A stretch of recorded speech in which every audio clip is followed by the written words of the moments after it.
Hello people of the web and welcome back to the Lyfcraft server. We're currently in the silo room built to store all of our farmed and compostable agricultural items. As you can see behind me, the cactus silo is now completely full and all produce is automatically sent to the composter. The carrot and potato silos would easily be full too by now if I wasn't making an effort to regularly trade them for emeralds. Wheat and beetroot come in a little bit slower, but it is coming in. There is, however, some silos in this room which currently have no hope of filling up, as we haven't got items flowing in yet. This episode, we're going to be adding a new farm to the green wing. My main target for this episode is pumpkins and melons, although there is another farm that I might link up to this place, but we'll see if I find time. One thing that's really handy for me is that I dug a very long tunnel going to the spider farm, which is over there, and of course this section, nothing in the walls. So there's plenty of space for new farms, which is where the pumpkin and melon farm's going. Over here, where this hole in the wall is. It's quite handy that someone put that there. Might be me. I built a pumpkin and melon farm on Vanilla High not that long ago, and so I really want to do something a little bit different this time, even though I really like that design. This one I want to be toggleable so I can turn it off completely. And I'm going to be going based on what I've seen in Cupvan's video, as I can't find a tutorial for the one that he built. So this may be a bit of a trial and error as I try and recreate it from screenshots. I was spending a little bit of time pondering how large I want to make this farm, but as it's going to be toggleable I can switch it off. I might as well make it fairly big and impressive, and then if we produce too many pumpkins and melons I can just switch off the farm. So let's go big. I'm just digging out this hole, and I can't help but notice when chunks unload to the left. The entity's still loading, but I can't see any blocks, so I can see that I have 2 chests over there. I'm kind of tempted to go over and see whether I can find them. Found it. Ooh, a golden apple. I'll take these and these, because rails are always helpful. And bread, which I really don't need, but for some reason I feel that I should be picking up. Also, technically chests in minecarts are entities, so that's bad for lag. So, look, helping server. Yeah, I'll take these as well. The spoils of victory. Just realised, of course, in that view you can't see me eating. That's better. I think this should be big enough. Now the next thing to work on would be the collection system. So of course we're going to have dirt where the seeds can grow at this height, which means I've got to have a hopper minecart running at this height. Therefore I want to dig out this height and then I can put a floor in, like that. Otherwise if I just lay track on stone, at some point I'm going to undermine it and make a hole, which will make it very difficult to fix. I'm really struggling with working out how to do the rails because this room is 21 blocks wide. And that's not particularly helpful because, of course, for the minecarts go back and forth, it helps to have even numbers. And there's not much I can do to change it to even numbers unless I run the minecart an extra block wider. I have to admit, though, it kind of offends me that I've got an 8, an 8 and a 6 in the middle. To make my life easier, it would make sense if I didn't do the middle section out of iron blocks. Do something else to differentiate it. Doorway. Thank you.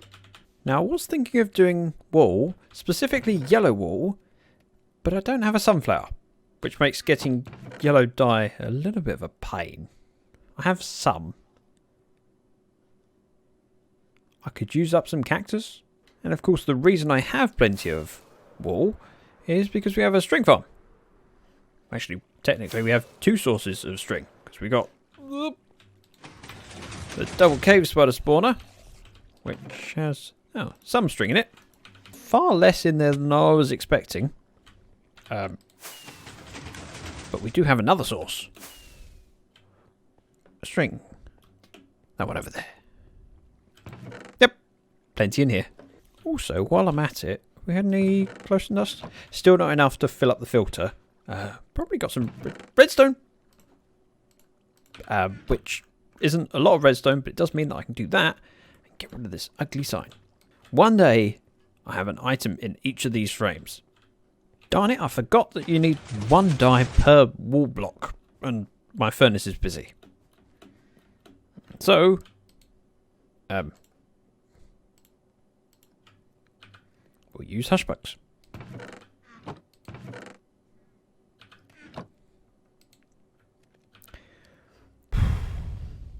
This isn't enough to get me all the way, however I'm not waiting for that furnace. 1 furnace. Fancy only having 1 furnace. Amateur.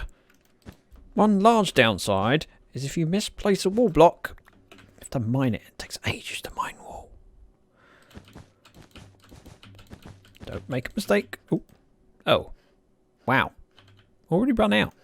And I've also run out of redstone blocks. I know you're probably thinking that iron blocks and redstone blocks is quite an expensive way of building things. But I have expensive tastes of quality. I mean, the base is built out of quartz. I suppose I need to find more redstone dust. To buy redstone dust, I need emeralds. To get emeralds, we trade with villagers. And of course, all the time we're trading with Herbert, my cactus is smelting. If only I had pumpkins and melons. Soon. Oddly enough, it was only a day or so ago that I grabbed loads of rotten flesh, which is truck pipes. And I have been trading it, so I have some in here for truck pipe, and I've used up my share.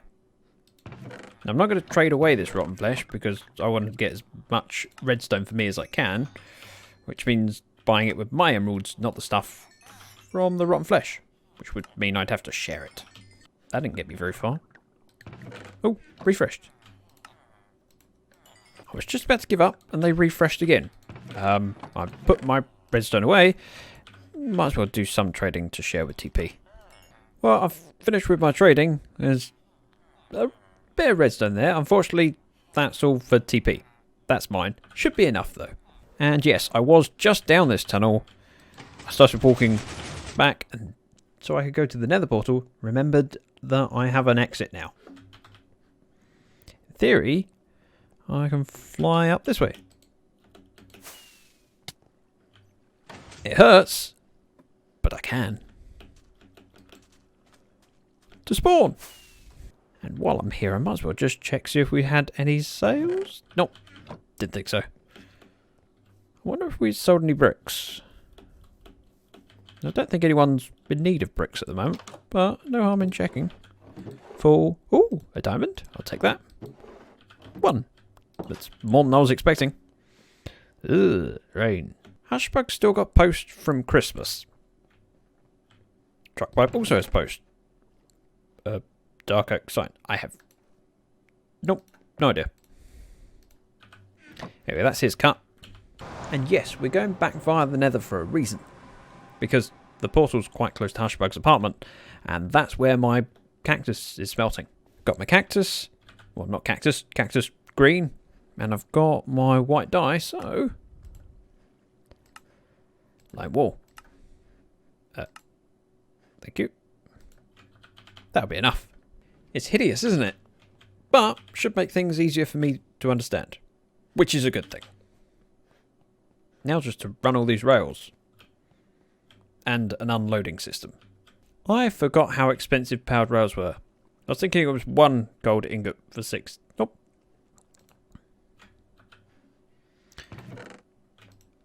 I really don't have a lot of gold. Plenty of sticks. Useless things. Now the simple way to do this would be having the minecart track go around like that, and then we just place 1 here.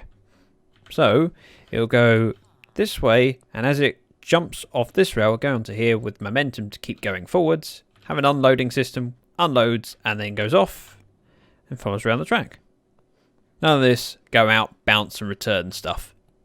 This works much better. This may surprise you, but occasionally I derp.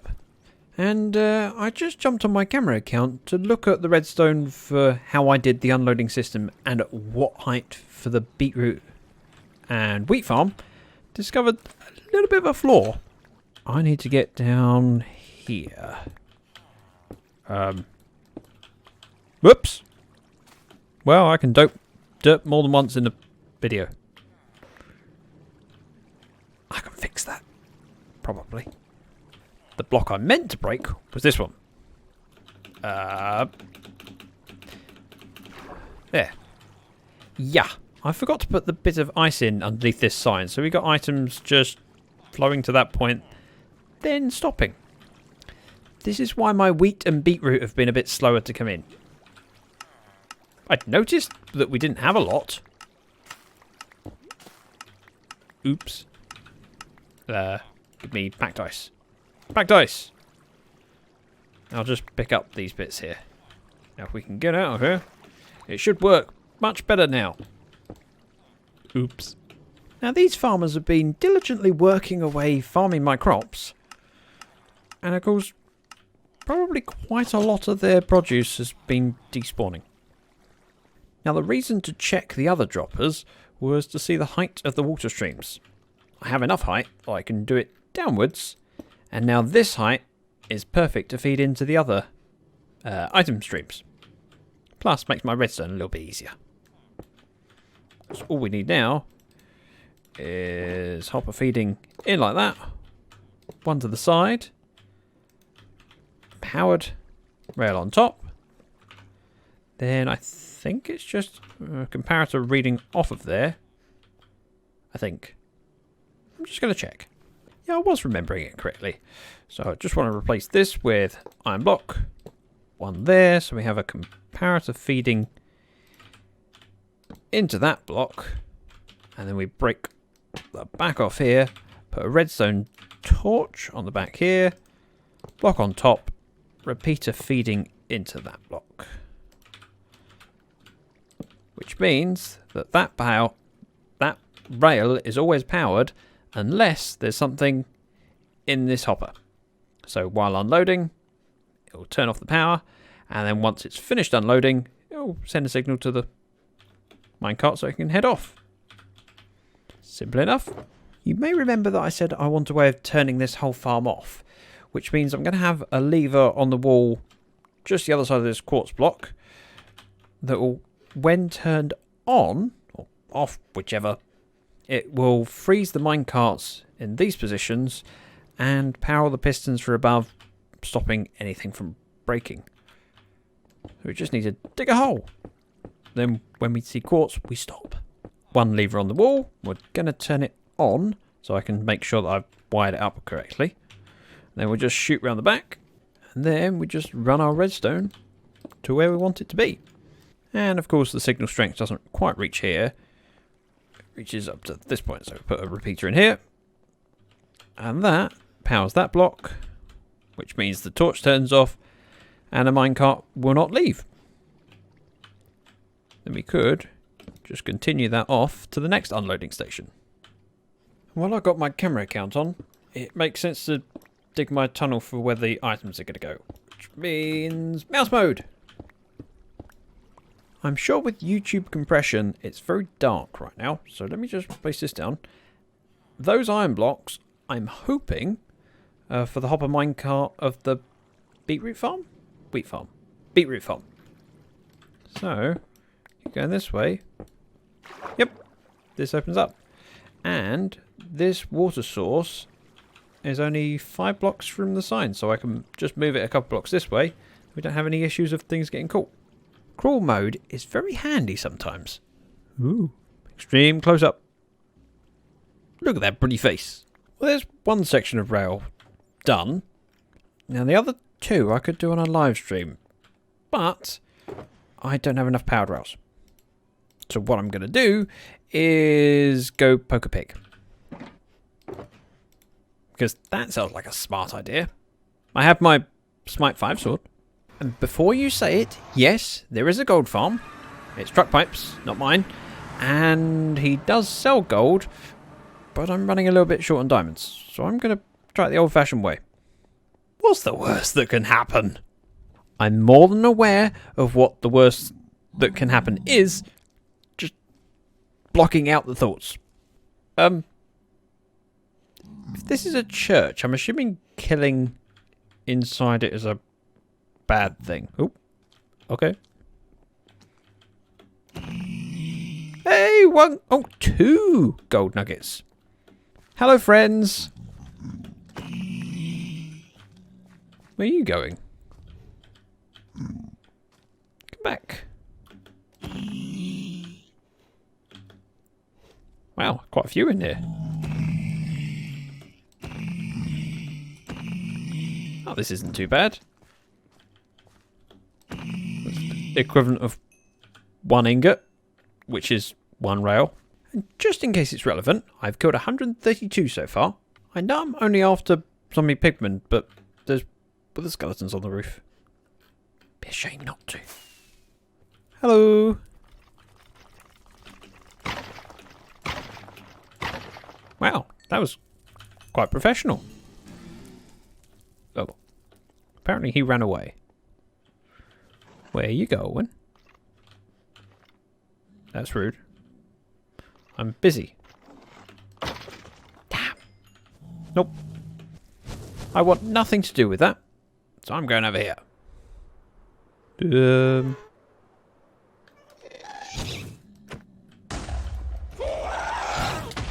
Oh, come on. Don't die there. Now shoot at me.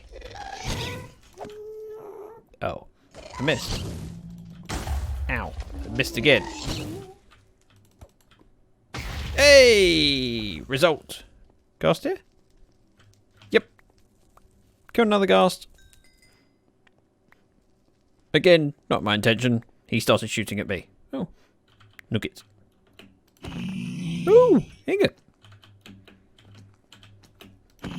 I may have got bored with 1-hit kills and poked one.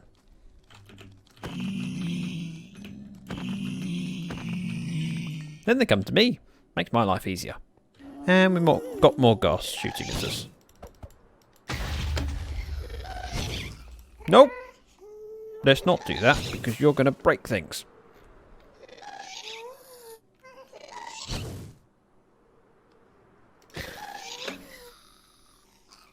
Gotcha. So it's here. Tears. Wait, are you guys angry with me? Because there's a lot more here. I'm happy to take these one at a time. I may have attracted a little bit of attention. No! And the attention's growing as I move around. Yeah.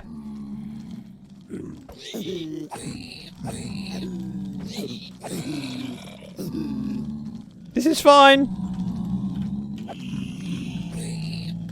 Girls coming. We're not fine. We're not fine.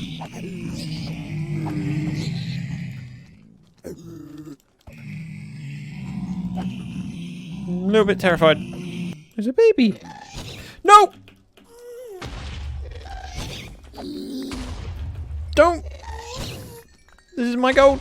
My gold. Right. My nugget. Right, where are you? Ouch!